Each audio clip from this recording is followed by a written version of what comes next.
자, 안녕하세요. 여러분 반갑습니다. 자, 지금은 8월 6일 일요일입니다. 일요일 밤 11시 40분 지나고 있습니다. 꽤 늦은 시간이죠. 오늘 좀 스케줄이 많았어가지고 이제서야 녹화를 뜨네요.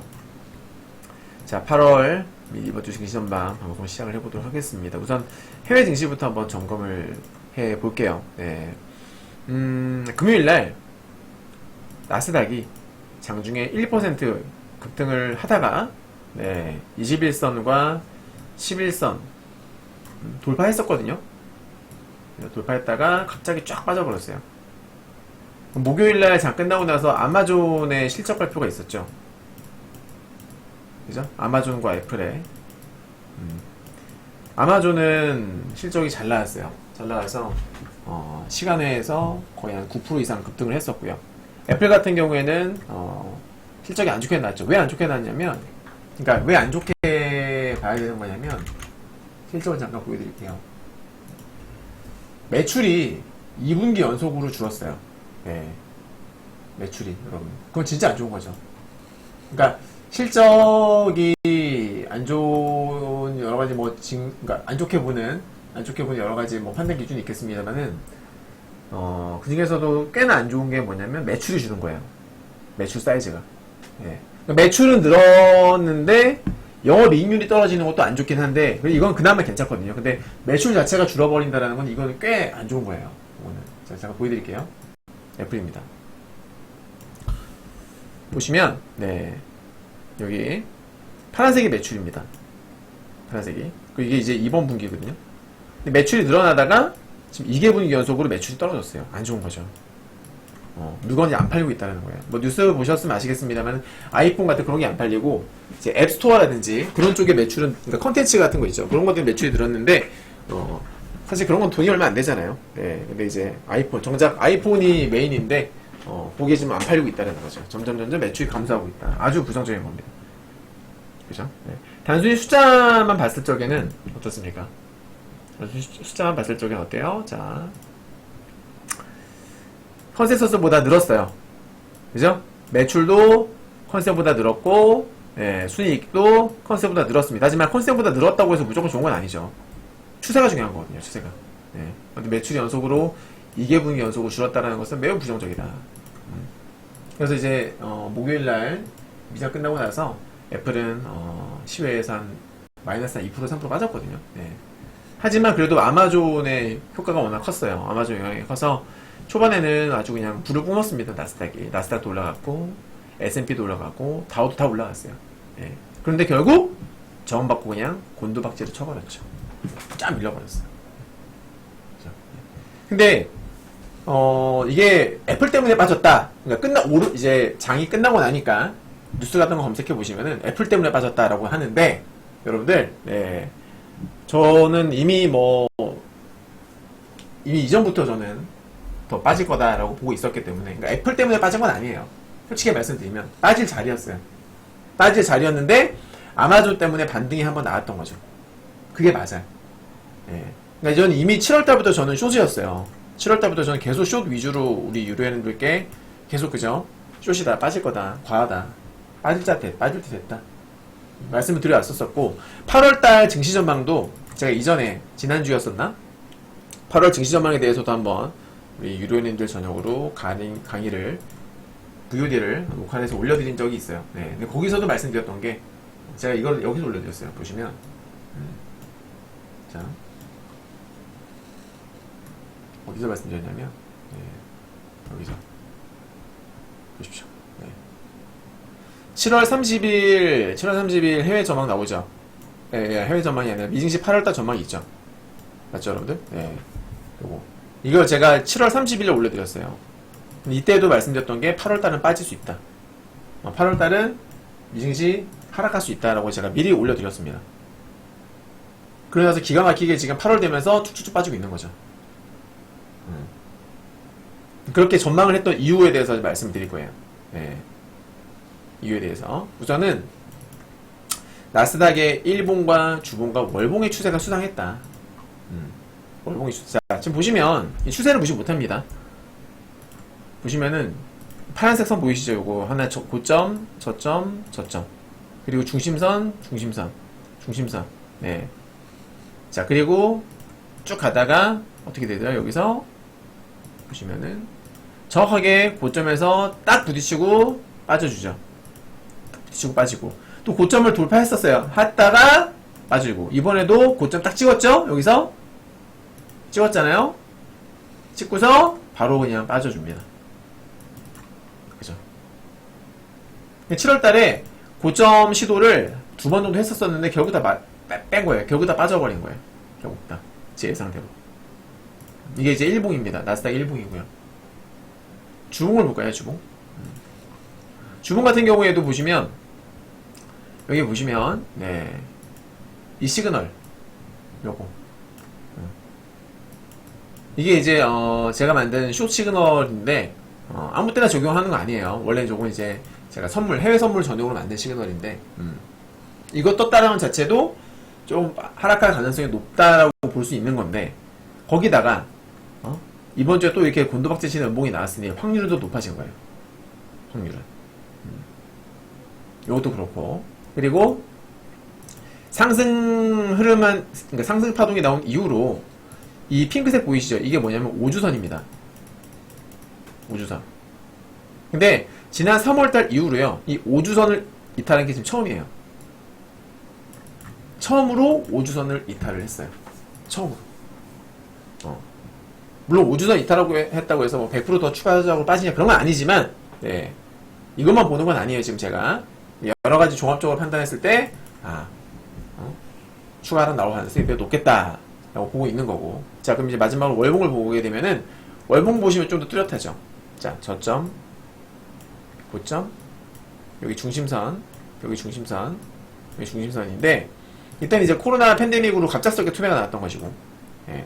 이 저점, 고점 이렇게 일치시켰습니다. 했더니 어때요? 중심선 딱 걸리죠. 7월달에. 제가 그때 8월달은 밀릴 가능성이 높습니다. 거기다가 잘 보세요. 자, 나스닥인데 월봉상시 보시면은 양봉이 몇 개예요? 하나, 둘, 셋, 넷, 다섯. 양봉이 5개 나왔고. 그리고 여기서도 하나, 둘, 셋, 넷, 다섯. 코로나 팬데믹 이후에 역대급 유동성 장세가 펼쳐지면서 급등이 나왔잖아요. 그때에도 월봉상 양봉이 5개 나왔어요. 그리고 다음 달에 바로 음봉 나오죠. 맞죠? 그 전에 볼까요? 하나, 둘, 셋, 넷. 4개 나오고서 음봉 나오고. 이때 볼까요? 하나, 둘, 셋, 넷, 5개 나오고서 다음 때 음봉 나오고. 그죠? 예. 그리고 참고로, 미증시의 골디락스 장세, 그렇죠. 골디락스 장세의 뜻이 뭐냐면, 뜨뜻미지근한 거. 딱 좋은 거예요. 딱 그냥 편안한, 딱 그냥, 탕에 들어갔을 적에 사람이, 너무 뜨겁지도 않고 너무 차갑지도 않은, 딱 괜찮은 정도. 그런 것들을 이제 골디락스라고 표현을 하는데, 그러니까, 인플레이션에 대한 부담도 없으면서 경제도 서서히 성장을 하는 그런 장세예요. 경제적으로는. 그게 이제 2013년도랑 13, 14 이때랑 2017년도에 이제 미증시가 전 세계적으로 골디락스 장세였단 말이에요. 그때는 뭐 정고점 매물대도 없고 되게 좀 분위기가 좋을 때였었습니다. 예, 참고 이거는 기본적으로 알고 계시면 도움이 될 거고요. 네, 그거 감안하고 좀 봅시다. 예. 자, 또 보시면은 한참 이제 골디락스 2017년도. 골디락스이기 때문에 이때는 이제 막 쭉쭉 갈 수 있어요. 이때는 제외하고 보자고. 지금은 골디락스도 아니고, 지금은 금리 인상이 끝난 게 아닙니다. 그죠? 지금 금리 인상 시점이에요, 여전히. 네, 금리 인상기입니다. 그래서 이때는 제외하고 보자고. 이때랑 2013년도랑 17년도 이때는 뺍시다. 네.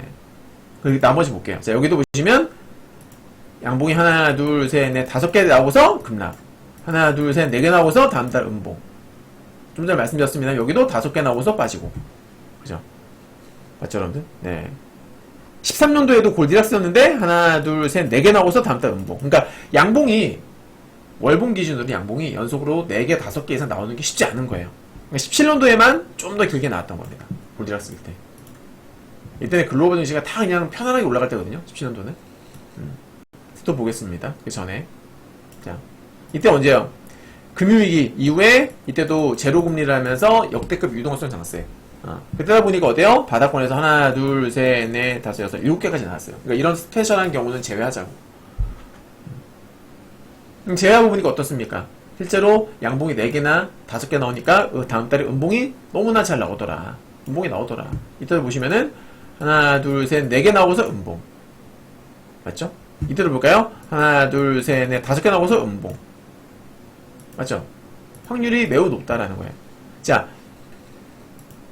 과거에, 네, 전체적인 딱 흐름 봤을 적에, 나스닥에서 상당히 자주 지금, 4개 아니면 5개 정도 음봉이 나오고 나서, 다음 달에 양봉이 나오고서, 다음 달에 음봉이 나오고서 확인을 할 수 있었었죠.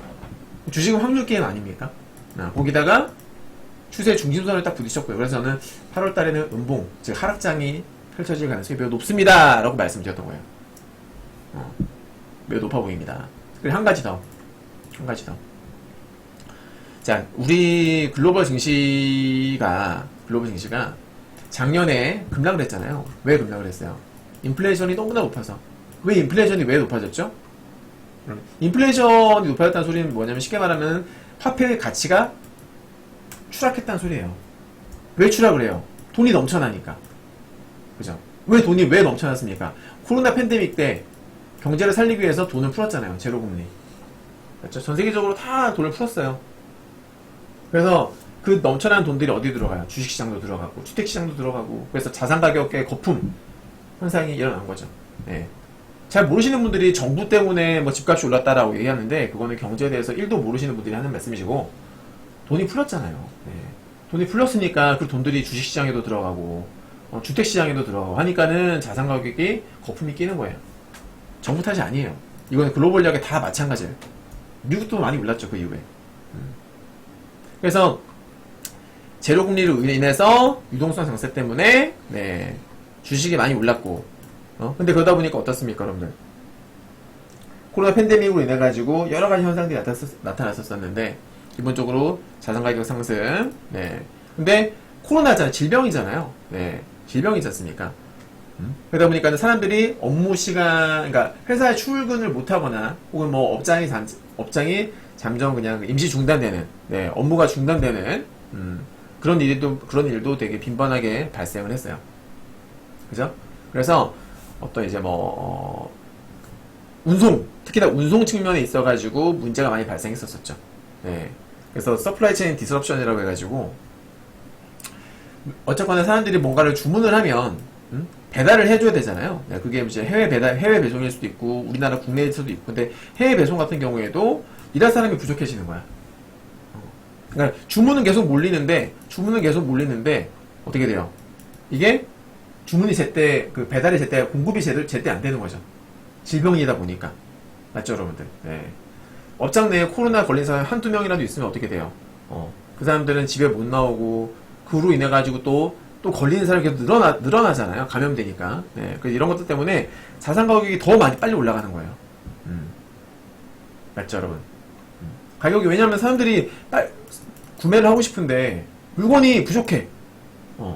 수요는 넘치는데 공급이 잘 안 되지. 공급이 제때 안 되는 거예요. 그럼 가격은 당연히 올라갑니다. 그러니까 그것 때문에도 올라가고, 돈이 풀려서 화폐 가치가 떨어지니까. 화폐 가치가 떨어진다는 소리 이런 거예요. 쉽게 말하면 10년 전에 강남에 10억을 주고 살 수 있었던 집이 있었어요. 10년 전에. 근데 지금은 15억을 줘도 못 사. 그만큼 돈의 가치가 떨어진 거예요. 그렇죠, 여러분들? 네. 맞죠?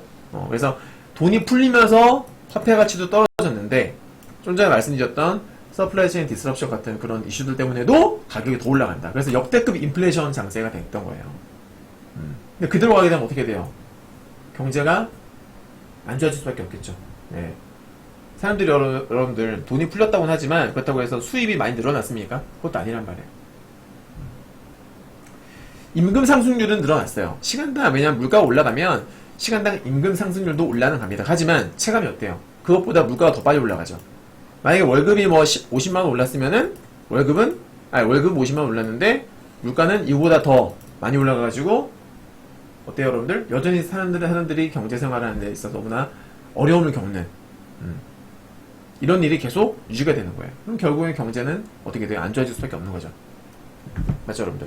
예. 기업도 마찬가지예요. 기업 입장에서도 어떻게 됩니까, 여러분들? 매출은 줄어들어요. 왜냐면은 사람들이 일을 제때 못하니까. 근데 임금은 계속 올라가. 임금이 올라가면 어떻게 돼요, 여러분들? 실적이 좋아집니까?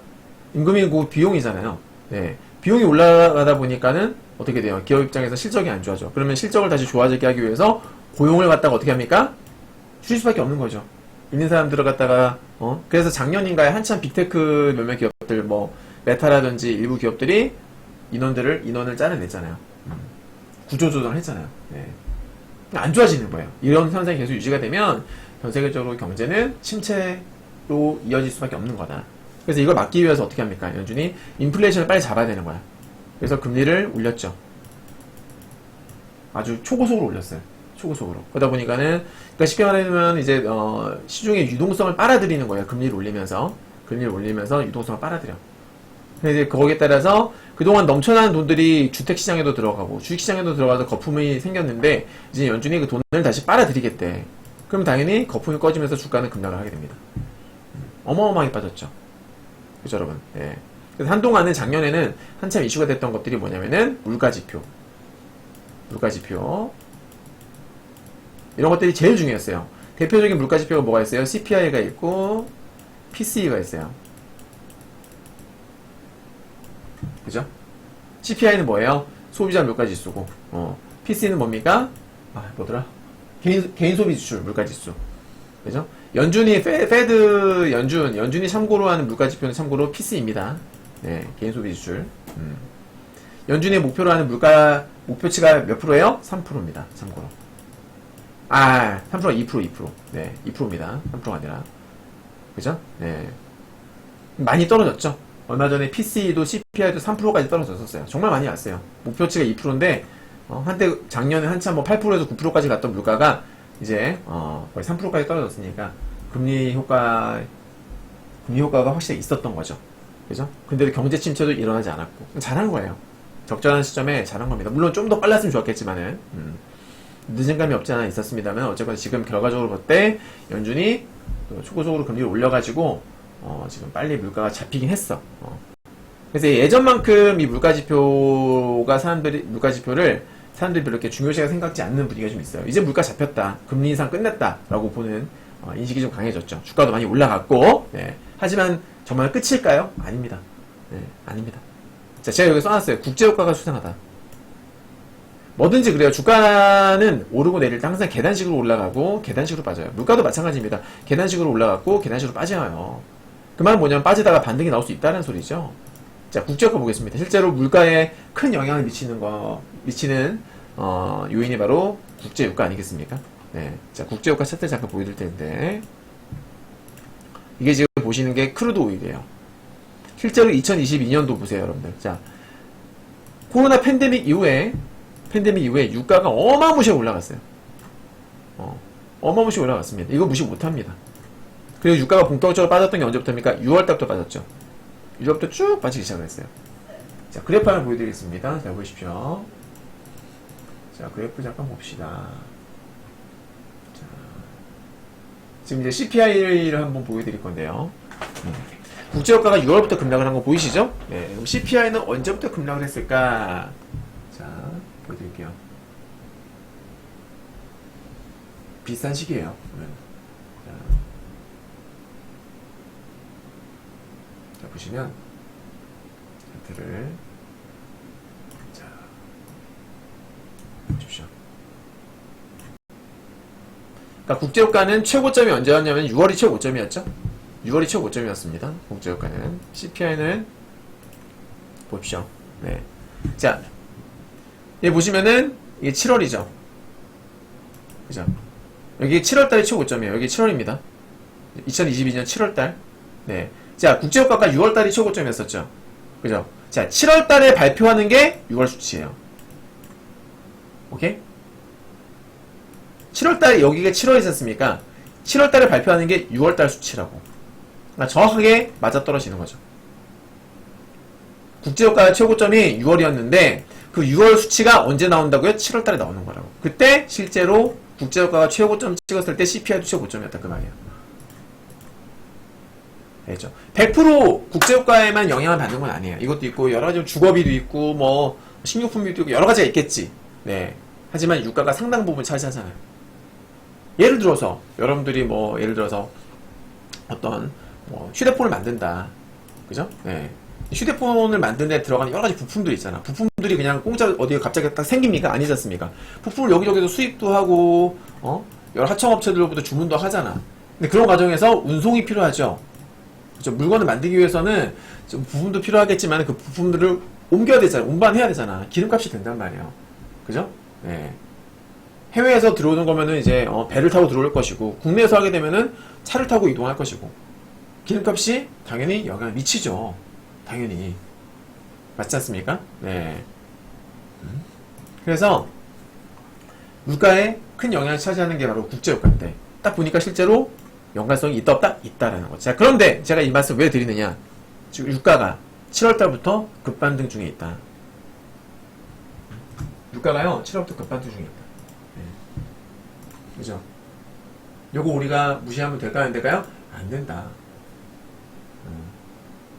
심상치 않습니다, 지금. 네. 국제유가 이 흐름이 심상치 않아요. 제가 봤을 때는 이거 추가 상승 나올 가능성이 매우 높아요.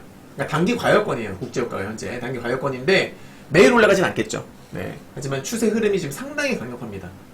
단기 과열임에도 불구하고 쉽게 안 빠지고 있어요. 지금 현재 기준으로 봤을 적에는 이게 뭐 당장 언제 빠진다 좀 더 지켜봐야 돼요, 제 기준으로는. 네, 근데 제가 지금 제 기준으로 봤을 때 한번 가늠을 해보자면, 제가 볼 때는요, 여러분들, 자, 잠시만요, 잠시만 기다려보세요. 제 기준으로 살짝 한번 볼게요. 아직 지금 이제 8월달 초입이에요, 그죠? 네, 8월이 마무리가 안 됐어요. 네, 그래서 7월달 주가 흐름을 보고서 어느 정도 유출을 해봐야 되는데, 국제유가.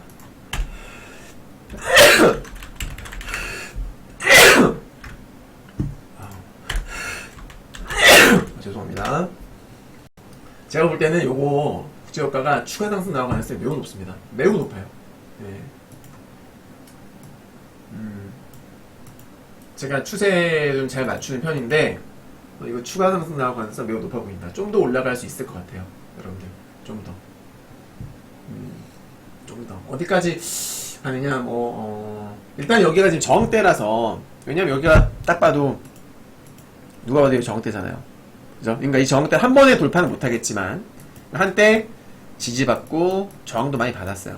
그죠? 네. 이제 저항대 진입을 한 거야. 근데 지난번에 저항 막 빠졌다가 다시 재진입을 한 거거든요. 재진입을. 그러니까 저항대임에도 불구하고 좀 제법 잘 버티고 있는 거죠. 네. 그래서 이거 한 번에 확 넘길지는 저도 모르겠는데, 여튼 지금까지 진행되는 흐름을 봤을 적에는 이거는 글쎄 시작할 게 심상치 않아 보여. 좀 더 오를 가능성이 높아 보인다. 제가 볼 때 못해도 한 진짜 한 86불 이상? 그러니까 이 전고점 돌파? 네, 여긴 할 것 같거든요. 넘어갈 것 같긴 하거든요, 추세가.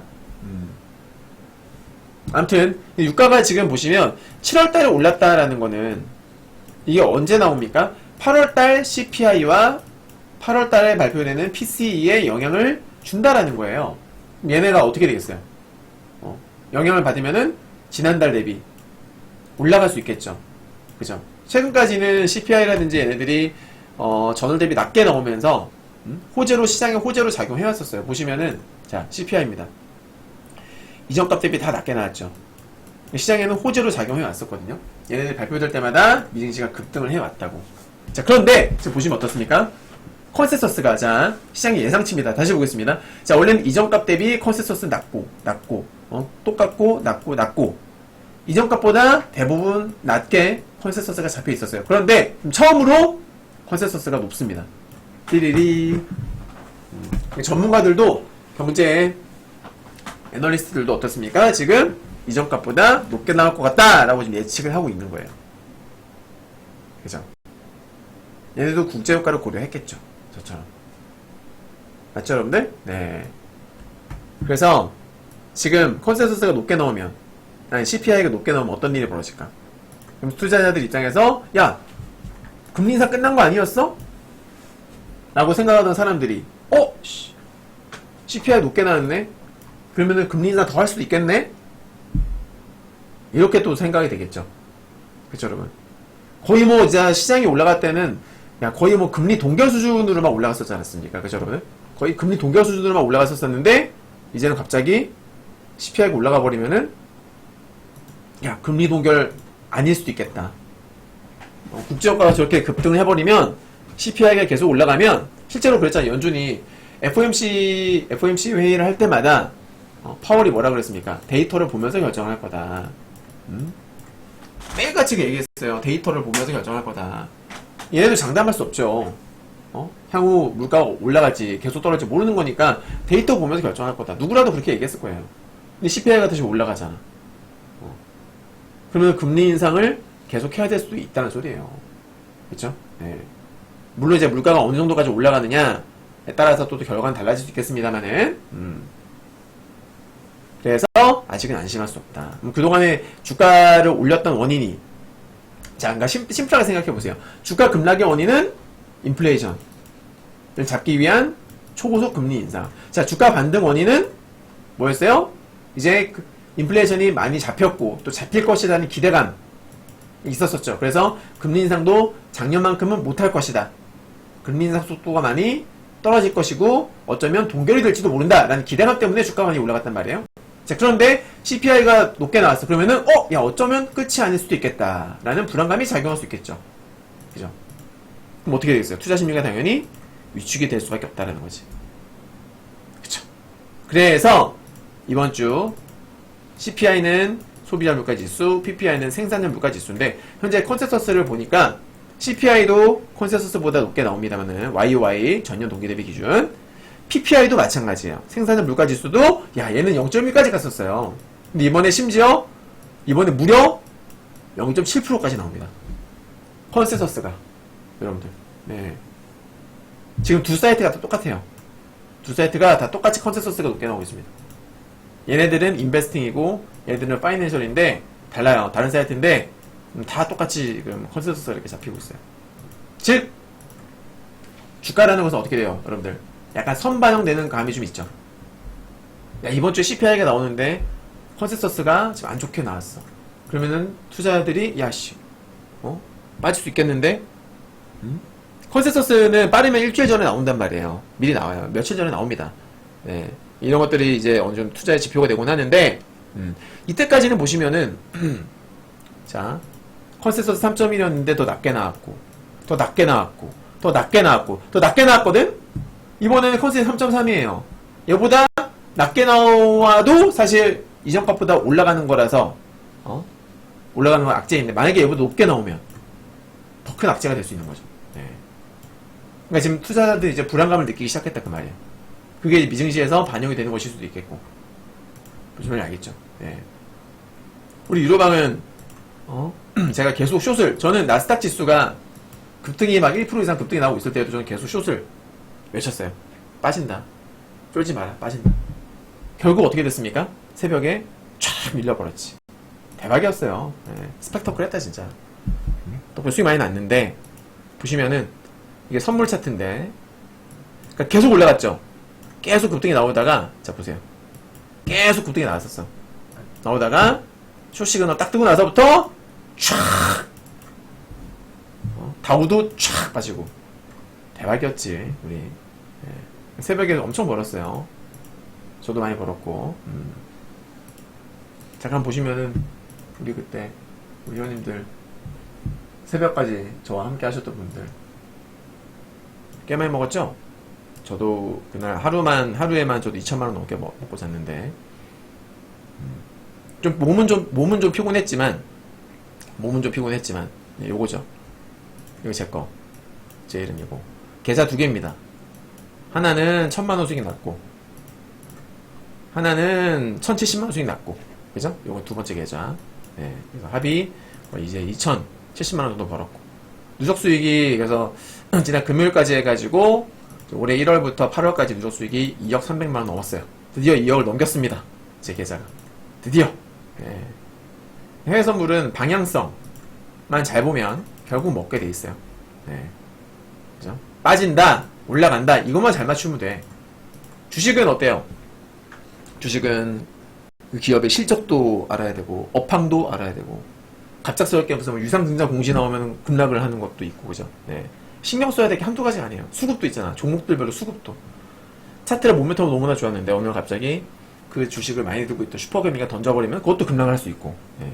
수급 때문에도 빠질 수 있고, 시장 전체적으로 외국인들 팔면은 빠질 수도 있고, 그죠? 변수가 너무나 많은 거예요. 주식들은. 네. 맞죠? 시장이 2,300개가 넘는 종목도 있어요. 근데 그 중에 하나를 골라야 되잖아요. 그 중에 한 종목을 골라야 돼. 그것도 쉽지 않아. 근데 고런 종목을 가져가려면 업황이라든지, 물론 이제 뭐 차트만으로도 매매할 수 있지만, 네, 기본적으로는 실적 추이, 업황, 뉴스, 해당 관련한 기업의 뉴스, 공시까지도 봐야 되고, 네, 실적이 잘 나올지 못 나올지 그것도 체크해야 되고, 신경 써야 될 것들이 한두 가지 아닙니다. 선물은 어때요? 방향성이에요. 올라갈 가능성이 높은지 떨어질 가능성이 높은지 훨씬 심플하죠. 접근할 수 있는 방법적인 측면에서는 훨씬 더 심플하다. 물론 지수 맞추는 것도 어렵죠. 쉬운 건 없어요, 이 세상에. 네, 쉬운 건 없는데 시황을 잘 보는 투자자라면 해외 선물이 훨씬 더 좋다 그 말이지. 주식시장은 지수가 올라도 어때요? 100% 올라가지 않죠. 2,300개가 다 올라가지 않는다고. 그 중에서 몇 프로만 올라가잖아요. 지수가 좀 좋을 때는 한 70% 정도 전후 올라가죠. 즉 10개 사면 7개 올라가고 3개 빠진다 그 말이야.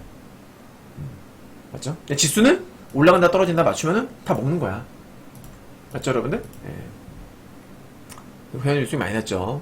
새벽에 쫀방님 그러니까 새벽 전까지는 770을 버셨고, 네, 새벽 이후로 네, 여기 550만원 또 추가적으로 버신 거예요. 그죠? 네. 그래서 지금 이틀 만에 지금 쫀방님도 1000 거의 300만원 버신 거죠 지금. 키기뽕님도 우리 뽕님도 수익이 나셨고, 네. 이길님, 반디님도 110만원. 딱 마침 금요일날 연장 가입하셨는데 바로 그냥 회비 그냥 뽑아버리죠. 연장 가입하길 잘했네요. 하루 만에 가입비 벌었습니다. 하리아빠님 120만원, 부자엄마님 80만원, 바다님 30만원, 영자님 60만원 정도, 해서매매님 120만원, 기로리아님 130만원, 크롱님 98만원, 주린애봉님 300만원 버시고, 그죠? 버시고 다음날 200만원 또 추가적으로 버시고, 네, 바로 새벽에 SM님 400만원 버셨다가, 그죠? 400만원 버셨고, 스토리맘님 200만원 버셨고, 다 실계좌죠. 우리 뒷꿈투님 계좌 2개, 하나 37만원, 하나는 150만원, 준이짱님 50만원, 이런 식으로. 우리 여기 대충쳐도 구샤님도 계좌 2개죠. 합쳐서 270만원 버셨고, 한 분이 여쭤보셨어요. 왕초보 주린이도 할 수 있나요? 네, 욕심 부리지 않고 손실난다고 두려워 말고 리딩만 잘 따르시면 충분히 가능하다. 구시장님 같은 경우에는 직장인이라서 주식은 거의 못 따라가고 있는데 지금 선물만 하신다. 작년 2월달부터 대표님 제 회원이셨고 작년 6월달부터 선물을 시작하셨는데 처음에는 하루에 50만원, 5만원에서 10만원만 벌자고 시작하셨대. 근데 지금은 뭐 그냥 하루에 몇백씩 벌고 계시죠. 네. 뒷꿈투님, 아까 선물중님 뭐 등등 계좌 수익이 이렇게 많이 올라왔습니다. 네, 수익 인증이. 그죠? 그래서 너무나 기분 좋게 우리는 주말을 맞이했는데, 중요한 것은 뭐다? 네, 8월달 증시가 심상치 않다. 자, 그럼 이제 이번 주 전망 한번 볼게요. 그래서 미증시가 어떻게 끝이 났어요? 지금 보게 되면 나스닥을 보시면, 자, 이 추세선을 잘 보시기 바랍니다. 자, 파란색 추세선, 요거 고점 찍고 빠졌잖아요. 중심선까지 열려있죠. 그죠? 일단은 중심선까지 열려있어요. 네, 다이렉트로 간다라는 뜻은 아닙니다. 지금 열려있다. 근데 추세선이 2개가 있어요. 요거만 있는 건 아니고요. 하나 더 있습니다. 보여드릴게요. 추세선이 하나 더 있어요. 이렇게 보시면 요것도 있죠. 요건 단기 추세선인데 마찬가지 고점, 저점, 저점, 중심선 고점 돌파했다가 빠지고, 중심선 찍고서 반등 나오고, 고점 부근에서 빠지고, 중심선 부근에서 반등 나오고, 고점 돌파했다가 또 빠지고, 또 고점 돌파 시도했다가 또 빠지고, 중심선 찍었다가 중심선 저항받고서 다시 한번 빠졌고, 얘도 마찬가지 중심선까지 열려있죠. 여기까지. 네. 그러니까 두 추세선을 봤을 때 어떻습니까? 둘 다 지금 추가 하락할 가능성이 매우 높아 보이는 차트다. 그죠? 네. 다이렉트로 간다는 게 아닙니다. 그럼 아무도 모르는 거고, 어쨌거나 둘 다 하방으로 좀 더 열려있다 그 말이에요. 하방으로.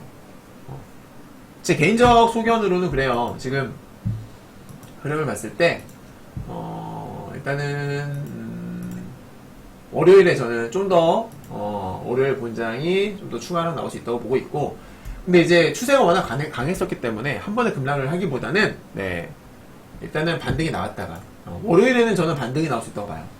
좀 더 빠졌다가 지지를 받는 양봉이 나올 수 있다. 네. 근데 양봉이 나온다 하더라도 저는 또 추가 하락이 나올 수 있다고 보는 입장입니다. 무슨 말 아셨죠? 여러분들? 네. 월요일에 반등이 나올 수 있어. 단기 저점에 따른. 단기 빠졌으니까. 근데 거기에 대한 반등이 나오더라도 다시 저는 되밀릴 것이다. 계단식으로 어쩌면 여기 61선이 올라오고 있는데, 네, 61선이 이렇게 계속 올라오고 있잖아요. 얘가 이렇게 가다가 나중에 61선 찍을 가능성도 염두에 두어야 돼요, 우리는.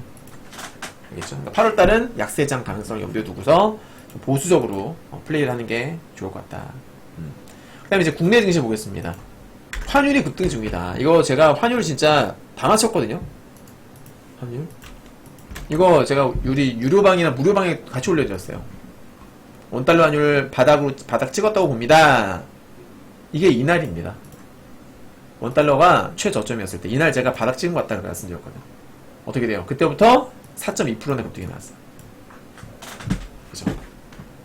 참고로, 이때 빠지기 전에도요, 제가 우리 해외 선물하시는 유료인들께 환율 단기 고점 찍은 것 같습니다. 조만간 빠질 것 같습니다. 말씀드렸거든요. 실제로 그 이후로 급락이 나왔어요. 저 환율도 잘 봐요. 잘 맞춥니다. 네. 제 무료방에 오래 계신 분들 아시겠습니다만, 작년에, 환율 차트 잠깐 보여드리면, 작년 최고점일 때, 환율, 제가 그때 작년 10월달 전후로 환율 피크아웃도 맞췄거든요. 이제 환율 피크아웃이다, 빠진다. 환율 빠지면서, 국장도, 국내 증시도 바닥이다. 정확하게 적중했죠. 환율 그때부터 많이 빠졌고, 국장도 바닥 맞춰가지고 급등 나왔잖아요. 그죠? 환율 되게 잘 봅니다, 저. 네. 상당히 잘 맞춰요, 환율. 지수도 잘 맞추지만, 환율도 그냥 척척 맞춘다. 아무튼 중요한 거는 뭐냐면, 그러니까 지난 차트와 이제 우리 국장의 흐름을 비교해보면, 물론 뭐, 원달러 환율과 우리 국내 증시 흐름이 100%다 연동되진 않아요. 그러니까 통상적으로는 원달러 환율이 빠지면, 국장은 올라간다. 즉, 원화 강세일 때. 자, 원화가 강세일 때는 국장이 올라가고, 달러화가 강세일 때, 즉 원달러 환율이 올라갈 때는 국장이 빠진다. 이렇게도 알고 계실 거예요. 100%는 아니고 연관성이 높은 건 사실입니다. 무슨 말이냐면, 자, 원달러가 떨어진다. 원달러가 떨어진다는 소리는 달러가 떨어진다는 소리예요. 달러가 우리 원화 대비 약세다. 원화는 그죠? 네, 이렇게 달러가 원화 대비 약세다. 이걸 이제 우리가 원달러 환율이 떨어진다라고 표현을 하죠. 즉 원화가 강세예요. 원화가. 이 말은 뭐냐면 자, 원래는 1달러에 예를 들어 볼게요. 1달러에 500원을 1000원일 때가 있었어요. 1달러 1000원이었어 원래.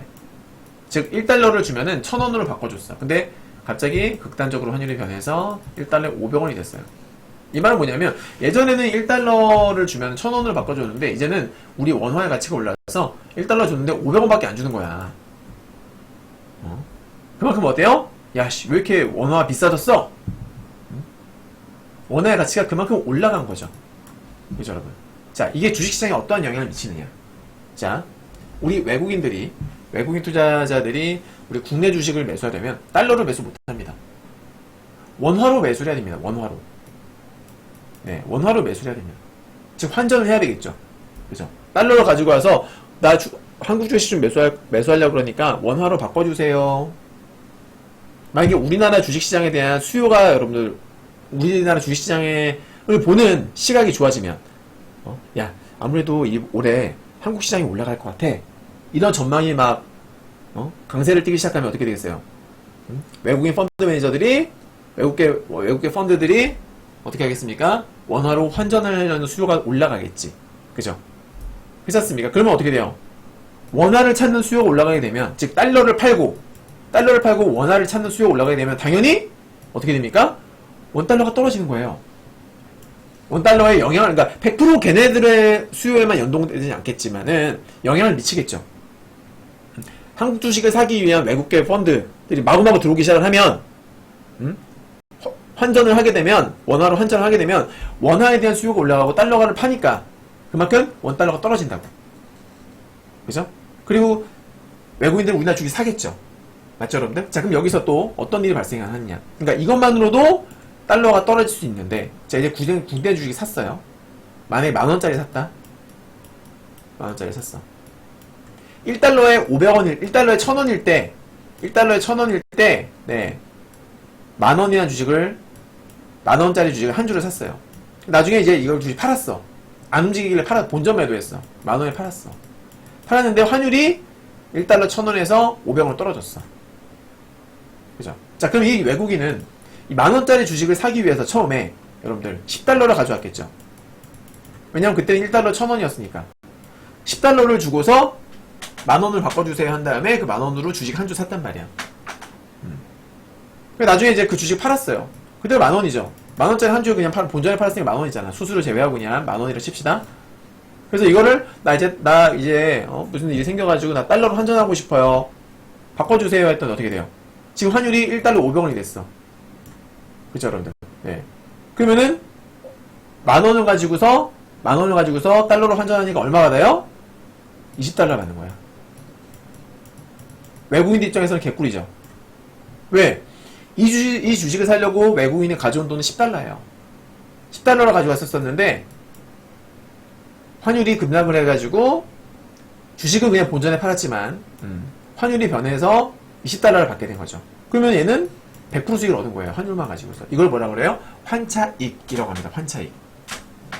그죠? 예. 그래서 국장에 대한 전망이 좋아지고 또 그리고 환율이 떨어질 것 같다고 전망이 되면 외국인 입장에서는 어떻게 돼요? 야, 환차익도 볼 수 있겠구나 라고 해가지고 우리나라 주식을 더 사게 된다고. 그러면은 원달러가 계속 떨어지게 되는 거야. 추세적으로. 그쵸, 여러분들? 네. 맞죠? 자, 반대로 생각해 봅시다. 반대로. 자, 이제 국장의 메리트가 끝났어. 야, 국장 이제 빠질 것 같아. 그래? 그래? 야, 그러면 우리 주식 팔아야 되는 거 아니야? 팔고 우리 다시 달러로 송금하자. 야, 한국 주식장 매력이 없으면은 굳이 우리가 여기서 있을 필요 없잖아. 그러면 어떻게 돼요? 국내 주식을 팔아. 외국인이 국내 주식을 파는 것만으로도 주가 빠져. 그죠? 1번, 2번. 자, 국내 주식 팔아가지고 그거를 원화에서 이제는 달러로 환전을 해. 그러면은 달러에 대한 수요가 올라가겠죠. 그죠? 그러면 이것만으로도 원달러율이 올라갈 수가 있어. 3번. 그럼 이제 환전을 했죠. 그럼 이제 어떻게 돼요, 여러분들? 또 송금까지 해요, 송금. 그죠? 해외 송금. 네. 우리나라에서 달러가 빠져나가는 거예요. 그죠? 네. 환전하면서 송금까지 해버리죠? 송금하게 되면 그것만으로도 어떻게 된다? 네. 수요가, 달러가 빠져나가는 거기 때문에 달러가 귀해지잖아. 달러가 귀해진다는 소리는 원달러가 올라간다는 소리예요. 그죠, 여러분들? 그러니까 이런 심리가 또 확산되면은 원달러는 급등이 나옵니다. 외국인이 팔아서, 환전해서, 송금해서 원달러가 급등이 나온다고. 제가 오늘 정확하게 바닥에서 원달러 바닥 찍은 것 같다 말씀드렸던 거예요. 그리고 나서 지금 4% 급등이 나온 거지. 자, 그러면 최근에 원달러 급등할 때 우리 국장이 빠졌느냐? 볼까요, 여러분들? 빠졌습니까? 빠지긴 빠졌죠, 최근에. 그죠? 빠지긴 빠졌는데, 그러니까 그 시점이 정확하게 딱 맞아떨어지지 않아요. 7월 중순경에 이제 우리 원달러가 바닥을 찍었었거든요. 근데 우리 국장은 그때 조금 더 올라가고 있었어. 최근에 이제 조금 탄력이 좀 둔화가 되고 있는 그런 분위기인데, 좀 개인적으로는 우리 국장도 여기서 더 빠질 수 있다고 봐요. 네. 맞죠? 그래서 우리 유로방 같은 경우는 지금 어떻게 했습니까? 주식 비중을 줄였죠. 고점에서 줄였죠. 예, 얼마 전에 바닥 찍었을 때 주식을 왕창 사가지고 수익 냈다가, 최근에는 고점에서 주식을 별로 안 샀어요. 많이 팔았고, 챙겼고, 최근에는 인버스를. 금요일 같은 경우에는 뭐 결과가 어떻게 될지 모르겠지만, 금요일에는 고버스, 그러니까 코스피 200 지수를 추종하는 고버스, 코스피 인버스죠. 코스피 인버스도 우리 신규로 매수했고, 기존에는 코스닥 인버스도 우리 들고 있었고, 코스닥 인버스는 이미 여기서 샀어요. 사가지고 우리 이미 수익이 났어. 네, 한 2번 정도 분할 차익 실현했어요. 수익 실현하고 또 사고, 또 수익 실현하고서 또 샀어, 우리는. 추가 매수 또 해놨고, 고버스까지 또 샀어요. 그죠? 네. 월요일날 어떻게 될지 모르겠지만, 아무튼, 저는 우리 국장도, 흐름이 썩 좋지 않다고 봅니다. 다음 주에 추가로 나올 수 있다. 지금 추세선을 그어놨는데, 여기, 저점, 중심선, 그죠? 코스닥 보시면은, 중심선 위로 올라갔다가, 빠졌다가 또 올라갔는데 지금 최근에 21선 지지 받고 있잖아요. 네. 그죠? 하지만 저는 이거 다 깨질 수 있다고 보거든요. 어디까지? 얘도 잘하면 61선 한번 건드릴 수 있지 않을까. 가능성. 그리고 코스피도 보시면은 여기 보시면은 저점 고점 있죠? 중심선 저항받고 빠지고 저항받고 빠지고 또 돌파했다가 또 빠지고 있죠.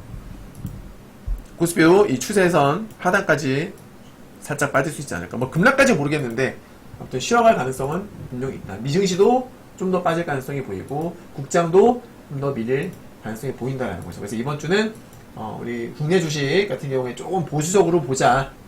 알겠죠? 네, 탄력이 둔화될 수 있겠다. 그 정도로 말씀을 드립니다. 네. 아셨죠, 여러분들? 환율 체크하셔야 되겠고, 원달러율이 뭐 어디까지 올라갈 것이냐. 글쎄, 원달러율은 이제 보면은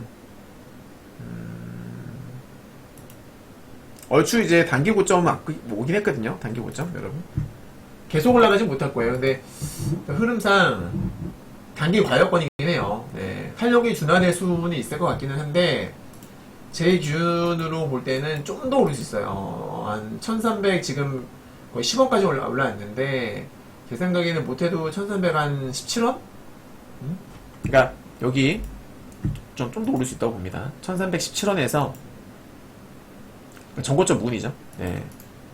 그러니까 전고점 부분까지는 오를 수 있지 않을까 라고 보고 있어요. 네. 매일 오를지는 모르죠. 저도 모르는데 단기 과열권이긴 해. 조만간 꺾일 수는 있는데 꺾이기 전에 여긴 찍지 않을까. 1300 한 17원에서 한 18원 정도 찍지 않을까. 전고점 부분 찍지 않을까 싶어요. 전고점까지 올라오게 되면 이제 아무래도 여기가 저항대고 여기 지지대 지지 저항이니까 여기서 한번 꺾일 수 있겠죠. 네, 기술적으로는 그죠? 실제로 과거에도 보시면은 여기까지 올라왔다가 여기가 되게 중요한 자리예요. 올라왔다가 빠지고 넘어갔다가 빠지고 넘어갔다가 빠지고 넘어갔다가 빠지고 넘어갔다가 빠지고 또 넘어갔다가 빠졌거든. 이번에 넘어오면은 빠질 수 있겠죠. 얼마나 빠질지는 그때 또 봐야 알겠습니다만은 일단은 저는 좀 더 오를 수 있다. 원달 환율이. 네, 그 정도 참고하시고. 네, 그래서 이번 주 전망 추가 하락 가능성 높아 보인다. 네, 미장도 좀 더 빠질 수 있어 보이고 국장도 좀 더 밀릴 수 있다. 이렇게 저는 오늘 예상을 한번 해봅니다. 네. 자, 오늘 방송 지금 새벽 이제 자정 넘었네요. 28분인데요. 네, 00시 월요일 새벽 28분인데 수고하셨고요.